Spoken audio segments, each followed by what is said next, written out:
Dear viewers, আমরা অনেক সময় রক্ত শূন্যতা রোগে ভুগি। আমরা অনেক সময় আয়রন ক্যাপসুল অনেক কিছু খাই, কিন্তু খাবার খেয়ে যে আপনি রক্ত পূরণ করতে পারেন সেটা কি জানেন? আমি এখানে আজকে তিনটা খাবারের কথা বলবো, যে তিনটা খাবার খেয়ে আপনার শরীরে রক্ত পূরণ করতে পারেন। যেমন প্রথমে যে খাবারটা বলবো সেটা ড্রাগন ফল।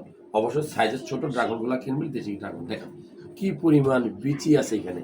এই বিচিগুলো আপনার শরীরে রক্ত তৈরি করবে, ভালো কোলেস্ট্রল তৈরি করবে। ড্রাগন ফল লাইকোপেন থেকে শক্তিশালী অ্যান্টিঅক্সিডেন্ট, কারণ এটা রঙিন ফল।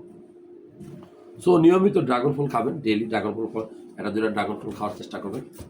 আর কলা, এই যে দেখেন আমাকে জাস্ট চিনি চাম্পা কলা বা চাম্পা কলা যাই বলি, দেশি কলা খাওয়ার চেষ্টা করবেন। একটা দুইটা কলাই ডেইলি আপনি খাবেন, আপনার শরীরের হিমোগ্লোবিনের পরিমাণ বাড়বে। এছাড়া আরেকটা খুব শক্তিশালী খাবার আমার কাছে এখানে আছে, খেজুর।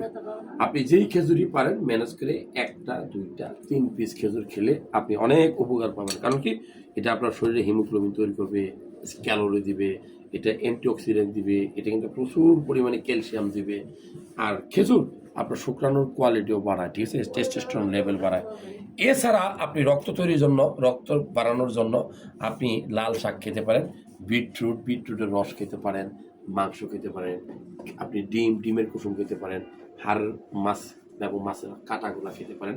সবচেয়ে গুরুত্বপূর্ণ সবুজ শাকসবজি মনে রাখবেন, কচু শাক, পালং শাক, পুঁই শাক, এগুলো কিন্তু আপনার শরীরে রক্ত তৈরি করবে।